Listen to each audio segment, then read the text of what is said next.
Welcome everyone. We are to look at carbon monoxide.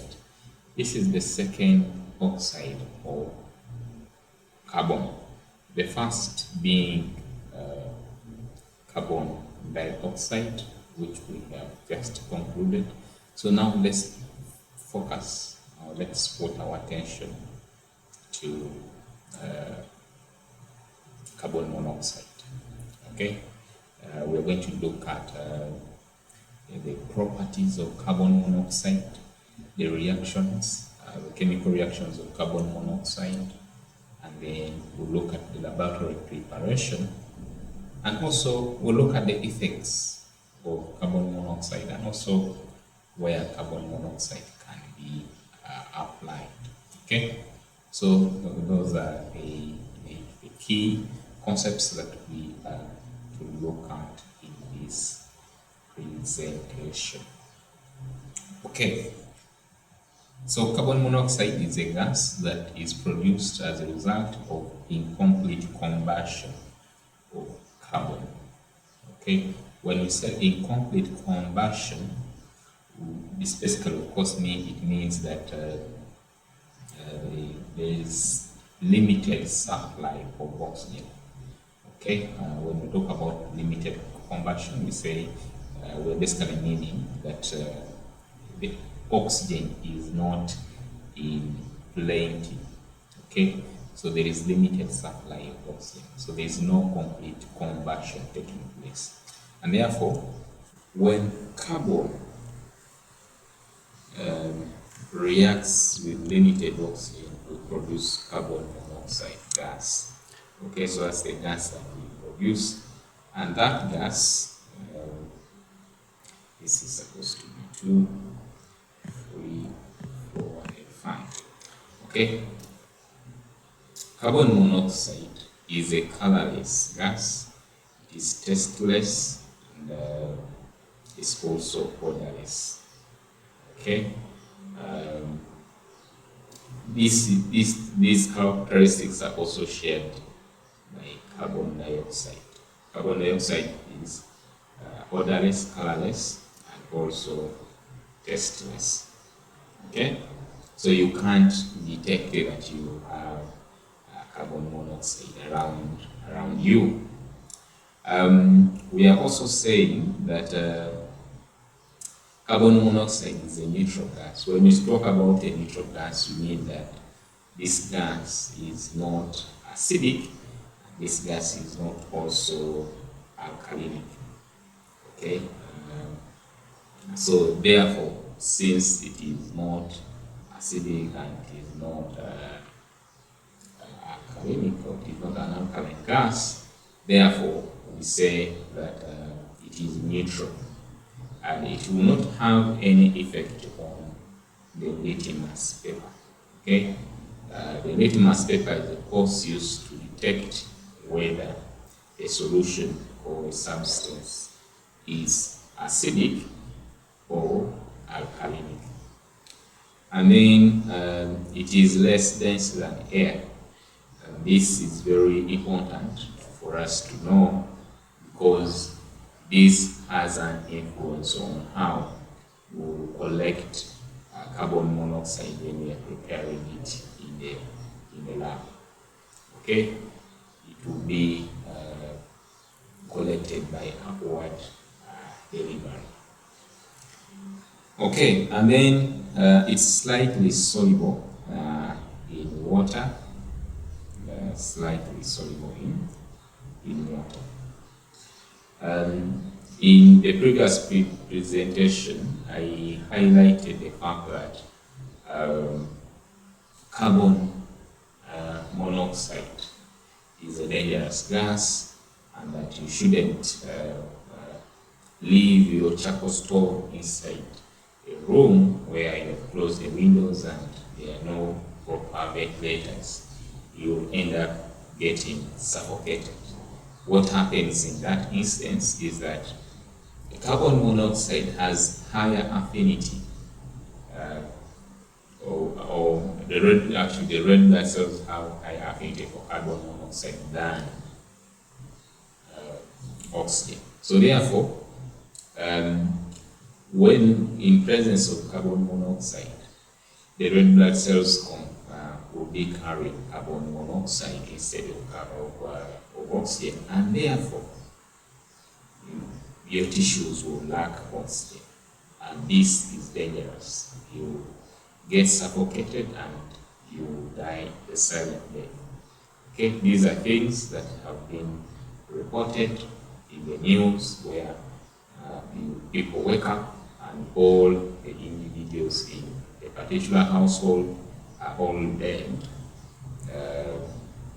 And then when they check around, they see that there was a charcoal stove that was left on and every door was closed. And then carbon monoxide accumulates and then people suffocate to death. Okay, so you don't want that to always happen. So it's always very important to open the doors and windows and have proper ventilation. How would you not note that perhaps what you're having is carbon monoxide? And this is also the other dangerous thing with carbon monoxide, is that we have said it is colorless, it is tasteless, it is odorless. So you can't know that you're having carbon monoxide. That makes it a very dangerous poison. A dangerous poison is one where you can't detect that you're actually taking the poison. Okay, so if the poison is one that you can easily notice that, oh, this thing doesn't taste normally, so perhaps you can stop taking it in. Okay, so carbon monoxide being having those characteristics makes it a very dangerous poison, right? Yeah. So, so how do you note, at least by your eyes, that perhaps we are having carbon monoxide coming out of a particular flame or a particular source of fire? It burns with a blue flame. Burns with a blue flame. Okay. So when you have sufficient oxygen, this is what you will see. The flame will be yellow. But if you don't have sufficient oxygen, you will have a blue flame. And carbon monoxide is basically coming out. Okay? So that is how you note that the gas that is burning is carbon monoxide when the blue flame comes out. Okay, so some fires or some carbon compounds, when they are burning, they can give out a yellow flame together with the blue flame. Okay, but we are saying that for carbon monoxide, when you have a blue flame coming out, just know that it's carbon monoxide, and that is a confirmatory test, what we call a test for carbon monoxide. The reaction is that carbon burns in air, that is oxygen, to form carbon dioxide. Okay, so that blue flame given out when carbon monoxide burns to produce carbon dioxide is what we call the test for carbon monoxide. It's like a confirmatory test for carbon monoxide. So in the laboratory we can prepare carbon monoxide. What do we do with this reaction? Or what happens in the preparation of carbon monoxide? Basically, the reaction involves passing or reacting concentrated hydrochloric acid onto oxalic acid crystals. So this concentrated sulfuric acid is poured onto oxalic acid crystals in the flask. Okay, you need to warm this oxalic acid here. This is a source of heat. Okay, in the Bunsen burner, and then gases will be emitted. Okay, you will have carbon dioxide being emitted. At the same time, you will have carbon monoxide being emitted. Okay, so the oxalic acid gives out 2 gases, and one, carbon dioxide, will be absorbed through the wash bottle, and then the other gas that now goes is the carbon monoxide, which is collected over water by upward delivery, as I explained earlier on. Okay, so the oxalic acid releases 2 gases, carbon dioxide and carbon monoxide, plus water. That's the reaction for formation of or for preparing carbon monoxide in the lab. Okay, we have another way of preparing carbon monoxide. We can use carbon dioxide. We pass carbon dioxide over heated charcoal, and then of course you will still have potassium hydroxide to absorb the carbon dioxide, and then you collect carbon monoxide gas over water using what we call upward delivery. Okay, so those are the 2 ways in which we can prepare carbon monoxide. So what are the chemical properties of carbon monoxide? And they are not very many.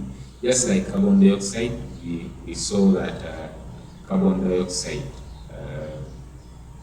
reacts with the oxides lower in the reactivity series, forming the metals and then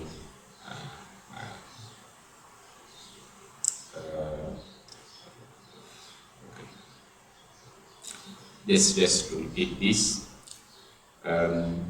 just like what we saw in the reactions of carbon with oxide of the metals in the lower reactivity series, we have carbon monoxide reacting with the same oxides of copper, lead, lead, and then iron, and then zinc. Okay, these are actually reduced. These metal oxides are all reduced, and then the carbon monoxide gets oxidized to carbon dioxide. Okay, so of course we'll have changes in color, and it's very important for you to know these changes, because questions can be phrased that carbon monoxide was passed over heated copper oxide. What will be observed? Okay, so you will see that the color will change from black to brown, meaning that you have copper being formed. Okay, and then for lead it will be yellow to gray, and then for iron it is red, brown to gray, and then zinc it is from white to gray. Okay, so when we use carbon monoxide, we use it in extraction of iron. So carbon monoxide is used in reducing iron fluoride oxide, just like the equation that we have just seen earlier on. And then carbon monoxide can be combined with hydrogen, or what we call gas water, which is very important in manufacturing hydrogen. And then we have what we call producer gas. This is a mixture of carbon monoxide and nitrogen, and is used in the manufacture of zinc, especially heating the metals and zinc manufacturing, and then also heating in steel furnace, and then also a glass furnace.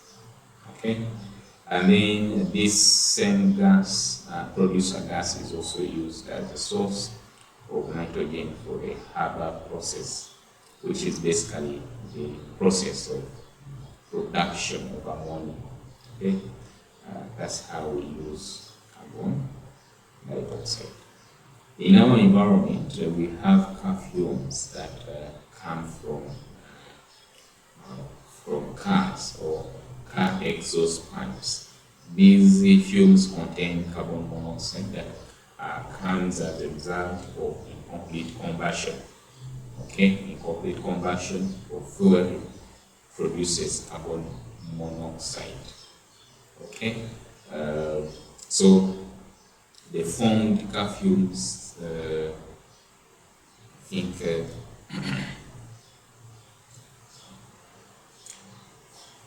editor will remove this, remove that. And then we have already explained this concept earlier on, and maybe all this slide will be removed. Okay, all this slide will be removed. Alright, so that marks the end of this presentation where we are focused on carbon monoxide. We know that carbon monoxide is a dangerous gas, especially if we close our windows and doors and then keep our charcoal stove on. Carbon monoxide will build up and then cause us to suffocate and cause death. Okay, so it is very important to take note of that. It is a serial killer because you actually can't test that you have carbon monoxide around. It is colorless, it is odorless, so you really can't know that you have it around. Okay, and in the laboratory we can prepare it by having concentrated sulfuric acid with oxalic acid, and then you have carbon monoxide and carbon dioxide being produced, but then you remove the carbon dioxide using production hydroxide, and then you collect it by upward delivery because it is less dense than air. Thank you.